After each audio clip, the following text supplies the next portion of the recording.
They say you can't teach an old dog new tricks, but I have been helping students in their 50s, 60s, 70s, even into their 80s learn how to have fun playing the guitar, and I do it through a step-by-step system that uses simple science.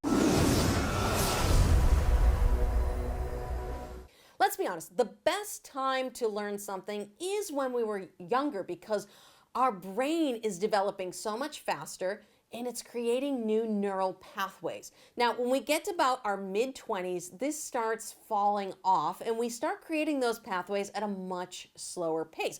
But it never stops. Recent research shows that you can develop new pathways even much later in life by doing new things like learning the guitar. Now, in my 7-level system, I talk a lot about something called muscle memory, or it's something referred to as neuroplasticity is the scientific term. Let me refer to my official definition that I wrote down, as it refers to the structural and functional changes in the brain that happen as a result of new experiences, okay? So learning the guitar is a new experience for a lot of people. And when you learn something new in older age, especially something like music, it can help keep your brain young. It can help you fight things like depression and stress and just make you feel good overall. So what I do with students, especially my older adults, is we focus on this building neuroplasticity, building muscle memory through repetition. Okay, we're all in a rush to do things perfectly and have it be good right now. But we do have to understand that as we get older, sometimes things have to go a little bit slower. So I'm going to show you some exercises I work on with my older students to help them build in repetition and build these neural pathways a little bit faster. So the first thing is to keep things simple, okay? Because the more information you put into your brain, the more time it takes to process that information. So keeping things simple in the beginning will help with processing that information. So we're going to start off with a very simple spider exercise that is kind of like a first step. And all I want to do is pair 2 fingers at a time, okay? It's very easy to move 2 fingers. Moving 3 or 4 fingers at the same time can be very tricky. So what we're going to do is we're going to start at the 5th fret of the guitar, and we're going to use fingers 1 and 2 on frets 5 and 6. And all I want you to do is with your picking hand, we're going to do 2 down picks, 1, 2 on the top string, and you're going to play frets 5, 6 on that top string. Then we're going to move down to the A string, 5, 6, down again to the G string, 5, 6, down to the B string, down to the E string. Okay, and then we're just going to come back up, 5, 6, 5, 6, 5, 6, 5, 6, 5, 6. Now that might be hard for you, okay? Don't forget to breathe. Breathing is very important. I have a lot of students, they hold their breath and they get through and then they realize they haven't taken another breath. So that's it. That's the first one, is just your first finger and your second finger, getting those 2 working together. Next, we're going to do the first finger and the third finger. So frets 5 and 8, 1, 3. Try to relax your hand as you're going through these exercises, okay? What I recommend is inhale on the first note, exhale on the second note, so you can practice relaxing. Okay, and it's not about going fast. Okay, developing new neural pathways is not about going fast, it's about going slow and deliberate. Now understand, you are going to make mistakes, and that's okay. And that's part of this process of developing new neural pathways. You are going to make mistakes, okay? So we've done 1, 2, 1, 3, and now we're gonna do this really weird one, 1, 4. So we're just getting these fingers moving, okay? And this is something I do a lot with my students in my course because finger dexterity is so important. And this concept of muscle memory is so important. I think a lot of guitar teachers skip over it. You can see I'm just going nice and slow, okay? And for you starting off, because your fingers are doing a new mechanic, this might be too fast for you. So feel free to go even slower. But the key is to just pair up each finger with the first finger and just starting to get them moving, okay? And the great thing about this, you know, if you're sitting on the couch and your spouse is there and you don't want to make any noise, you can do this without your picking hand, okay? You can just go down the strings, gently tapping the frets, okay? You can barely hear my guitar, but I'm still working on this new mechanic of pressing into these frets, because this is, I mean, yeah, maybe you're used to holding your coffee mug, but this is kind of like a weird new thing. I have a lot of students, they're like, oh, I typed for years, I can do this. And then they go to play the guitar and they're like, this is totally different than typing. So again, working on this new mechanic of just pressing into the strings is a great start, okay? And you're gonna have to do this a number of times. I would recommend doing all the way through a couple times. So let's do that. Let's just take it from the top and go all the way through. We're gonna do first finger, second finger, first third, first fourth. All right, all the way through. Here we go. 1, 2, here we go. And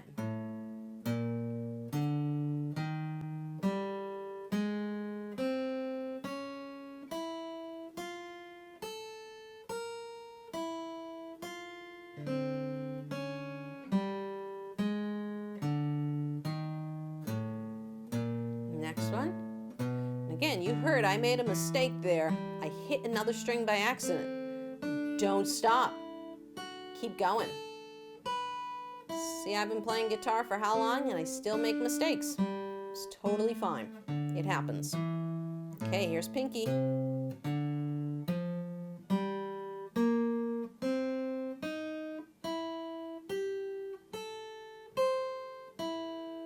Don't forget to breathe.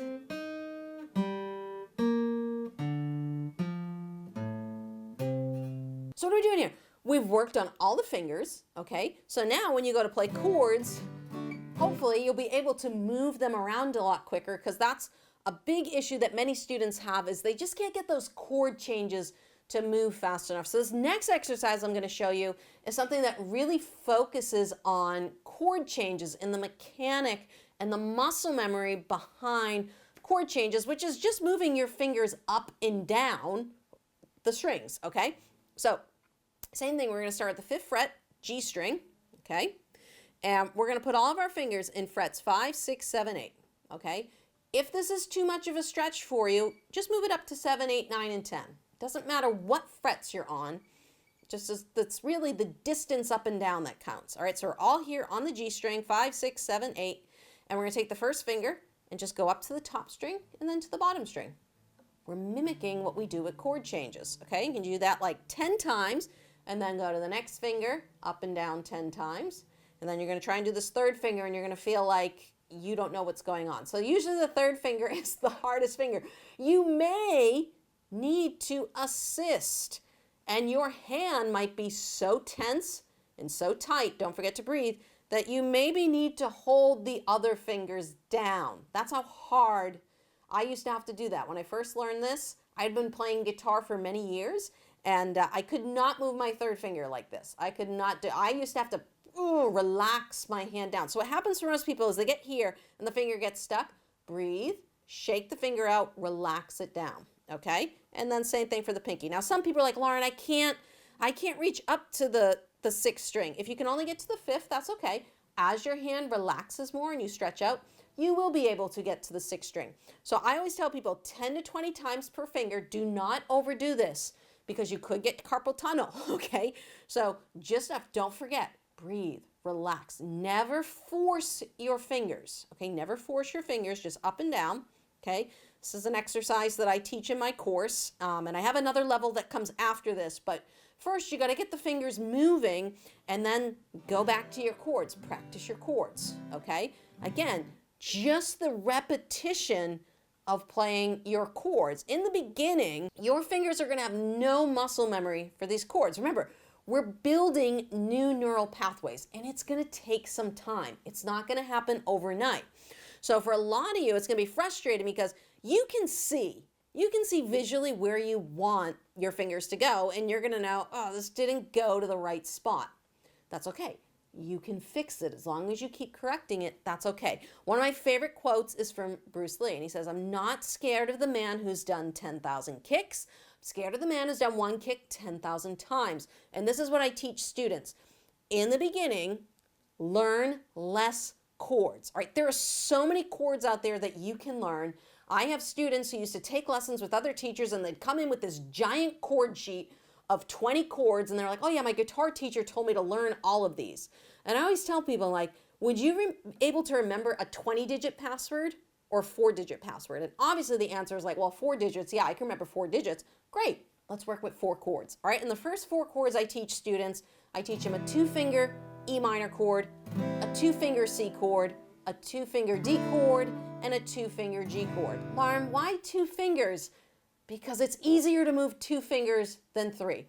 A lot of guitar teachers, a lot of courses out there, they're going to throw you right on this C chord, okay? It's really hard to move 1 finger, never mind 3 of them at the same time. It is very hard, and that's why we want to work on some of these dexterity exercises. Start building up that neuroplasticity. Start building up that muscle memory, this new movement for your hands, so that when you get to chords, it's not as foreign, okay? It's still kind of weird, but it's not as foreign. But also, when I show people E minor to C, I just move 1 finger. E minor to C, 1 finger. E minor to G, move 1 finger. People are like, can you do that? And it's like, yes, you can. Eventually, we will graduate and we will play the full C chord and the full G chord. But in the beginning, just to get started and get those fingers moving to have fun, who cares? Who cares if you play 2-finger chords for a couple weeks? It's just a stepping stone. We will get there. Now, in regards to chords and repetition on chords, something else you can do while you're just sitting watching TV, okay? I usually do not recommend practicing while watching TV. I'd rather you focus, but if you can get to the point where you can watch TV and change chords on the guitar, you've probably developed your muscle memory pretty well. So E minor to C, and I would just sit there. You don't even have to strum, okay? Just focus on watching the left hand, and when you get comfortable with it, okay, when you get comfortable with that, try closing your eyes and then check yourself. Did you hit the right spot? Did you get the right string? If not, watch it again. Okay, do it maybe like 10 times and then say, okay, I'm going to close my eyes. Did you get the right string? Awesome. So we're practicing to develop muscle memory and trust the feel of our hand. That's how I can look at the camera, change chords, and know exactly where I am. I can do chord changes in the air. You can see my fingers, I can make a C chord in the air. If you tried to do that as a beginner, your fingers would probably be flat. I can actually do this because I have the muscle memory in my hands to do that. Same thing with this 2-finger G chord. Okay, we play E minor, G, I'm gonna watch it a few times, great.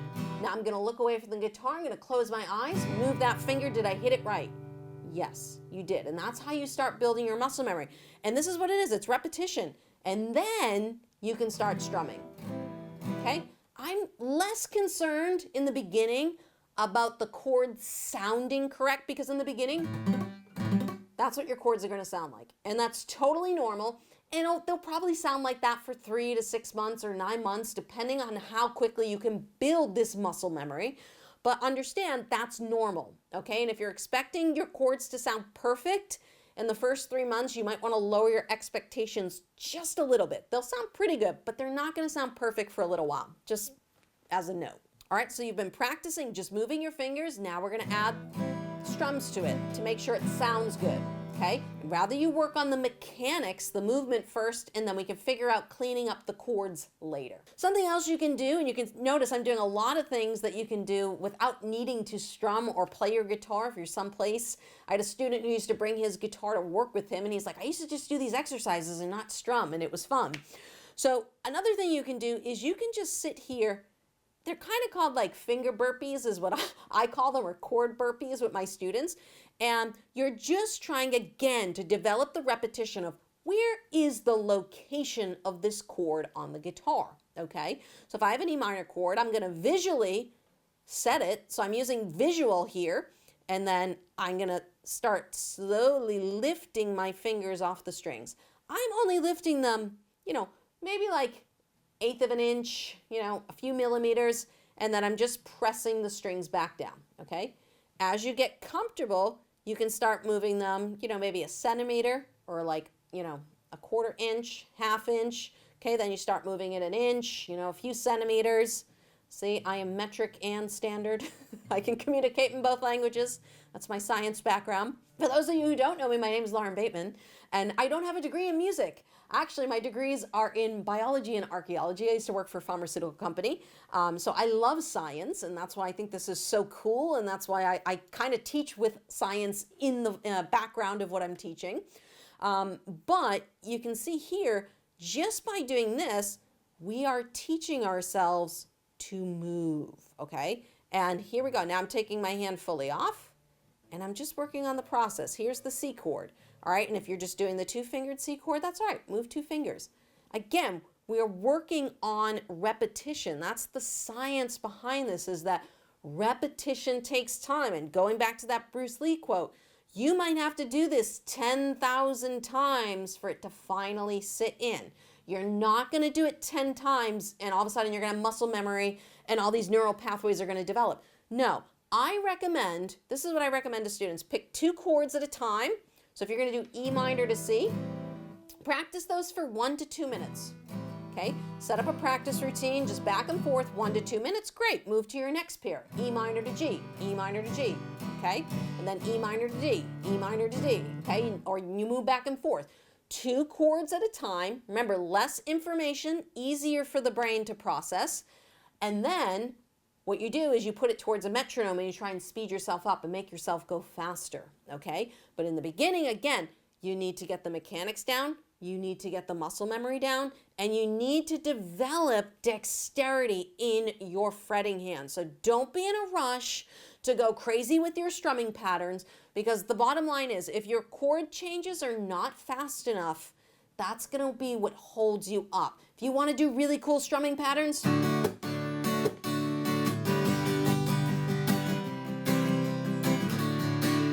you got to be able to change those chords fast enough. And in order to change the chords fast enough, you need to relax. And in order to relax, you need to develop muscle memory. You need to develop those new neural pathways. And these are some of the exercises that I go over with my students in my 7-level system. Like I said, most of my students are probably in their 60s and 70s.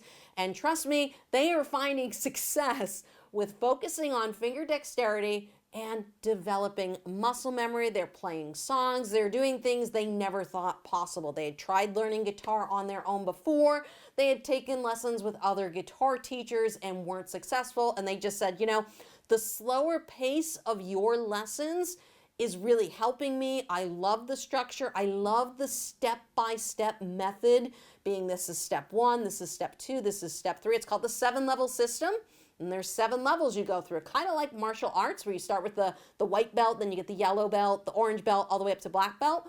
Well, that's what the 7-level system is. It's a step-by-step system that takes you from being an absolute beginner, and even if you've been playing on your own for a while, I've had many students who've gone through and said, wow, even the foundation items, the fundamentals, you helped me a lot with that. Like how to set up your guitar strap correctly, how to hold your guitar pick, a lot of things some of their teachers never went over with them. And you graduate and you're more of like a late beginner, early intermediate student. You're able to play songs, you're able to finger pick, and you actually feel good. Someone will come in from the other room, your spouse will come in from the other room and be like, hey, were you just playing whatever the song was? You know, were you just playing Horse with No Name? Were you just playing the Eagles? Was that a Beatles song? And it's really encouraging and exciting to hear feedback like that from people who are in the other room who, when you started, were like, yeah, keep practicing. And now you're like, this is awesome. So if you're looking for a little bit more of a step-by-step system that was developed with older learners in mind, okay, we move a little bit slower, scroll down to the description below, check out my 7-level system. I would love to help you finally learn how to have fun playing your favorite songs on the guitar. Hope to see you in a lesson real soon.